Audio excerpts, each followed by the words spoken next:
Wholeness, beautiful beings, welcome to Notes of Nara. I am Nadia Rashida, and today's topic, we're going to talk a very short video about being gaslighted, okay? And how to keep your sanity. We've all been there, okay? We've all been there. This is just a way to which I didn't know until I put two and two together. Journaling, yeah.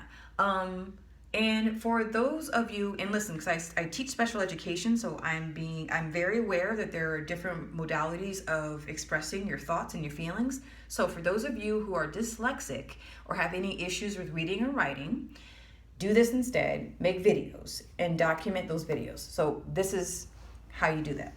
When you feel that you're being gaslit, whether in a workplace or in an intimate relationship with a family or friend or lover or whoever, begin to record. Yes, record. Record every day. It doesn't have to be paragraph, page after page after page. No, okay? I started journaling, I think at the age of 10, and I kept journaling until I was 21. I had, I think maybe 30, a whole stack of journals. So from the age of 10 to 31, I journaled all the time. And then I just stopped for a few years, actually. But I'm getting back into it. But this is how you can keep your sanity, your psychologically, your mental health healthy, okay? When you feel that you're in an unhealthy connection with another human being, whether that's your employer, your husband, your family member, your sibling, your best friend, your acquaintance, blah, blah, blah, blah, whatever, your parent, document every day, okay? And every interaction you have with them as well. But just get in the habit of journaling every single day. Write a couple of sentences of positive and negative experiences. Keep it short. What were your thoughts? What were your feelings? And what happened? How did that make you feel? And keep it moving. For my dyslexic people or people who struggle with reading and writing, make a little recording. Make sure you have some kind of flash drive. Save it in multiple different areas just in case you're in a situation where, it's kind of like nefarious and negative and abusive and people like want to delete your stuff. Make sure you have ways to save this crucial information, because this is what's going to help you. So give yourself a time frame, 3 months, 6 months to a year, okay? Or 3 months, 6 months, 9 months to a year. And review. Go back and reread your entries. Go back and listen to your recordings about said person or said situation or said job environment or your home life, okay, or marriage or friendship. This is going to give you a deeper insight on what's going on. Because when you write what happened, you can't lie. You can't lie to yourself. There's no room to lie to yourself. Another exercise I've heard is you have 2 jars and you can use marbles or beans or beads. But one jar is for positive experience, the other is for negative experience. And for every negative or positive experience every day that you have with said person or situation, you put the bead, bean, or marble.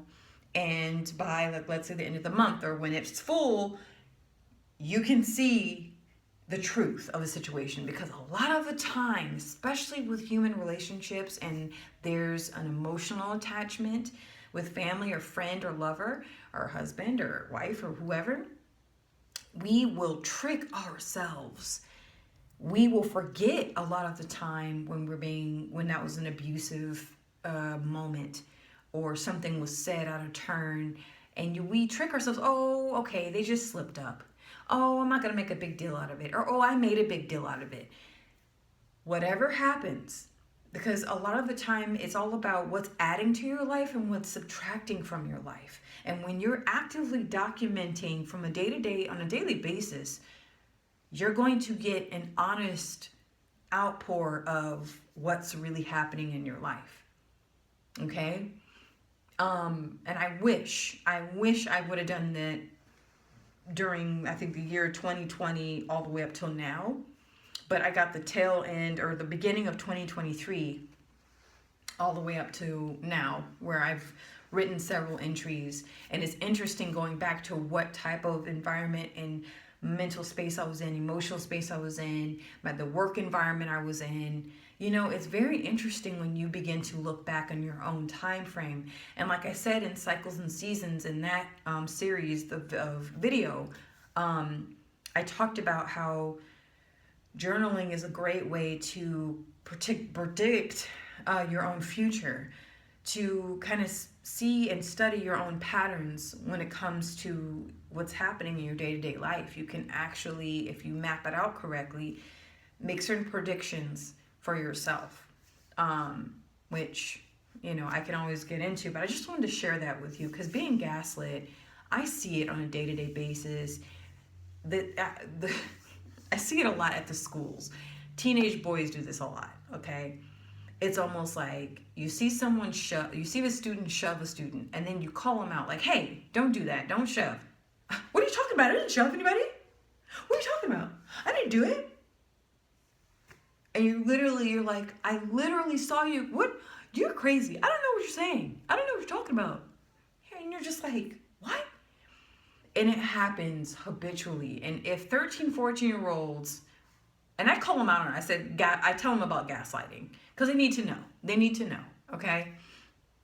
But, so it's not just in behaviors, but these are learned behaviors with kids. And you see it in very, like, toddlers. Like, did you eat that candy?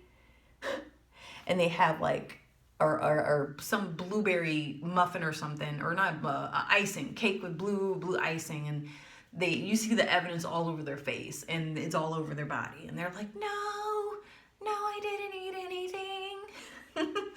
Right? It happens, but it's tricky, and it's very, very destructive when adults do it to other adults. Like, it's incredibly destructive. So I'm calling it out, and it needs to be called in. So if you want to keep your sanity, start recording this shit. Excuse my French. Start recording it.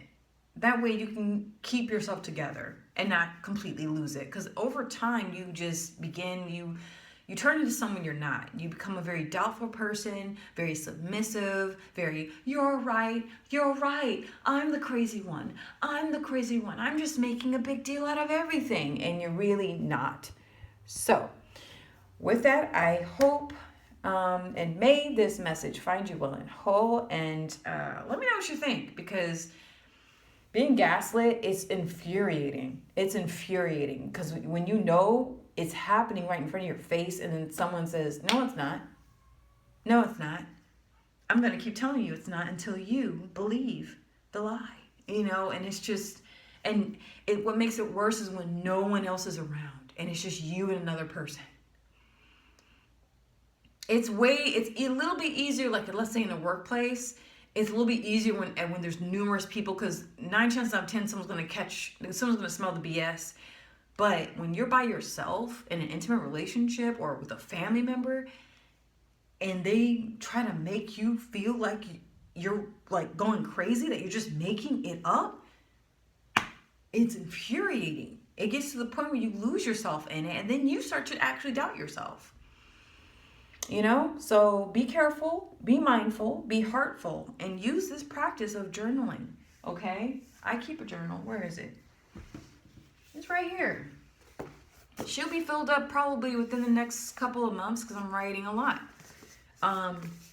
You know, and journaling is part of your secret life. Journaling shouldn't be... My sister, she would break into my journal. She'd be really upset. But she learned very quickly not to abuse my privacy, right? Because, you know, you go into someone's secret life, you may not like what you see. You may not like a secret life is to process a lot of what's going on in our personal life and our public life.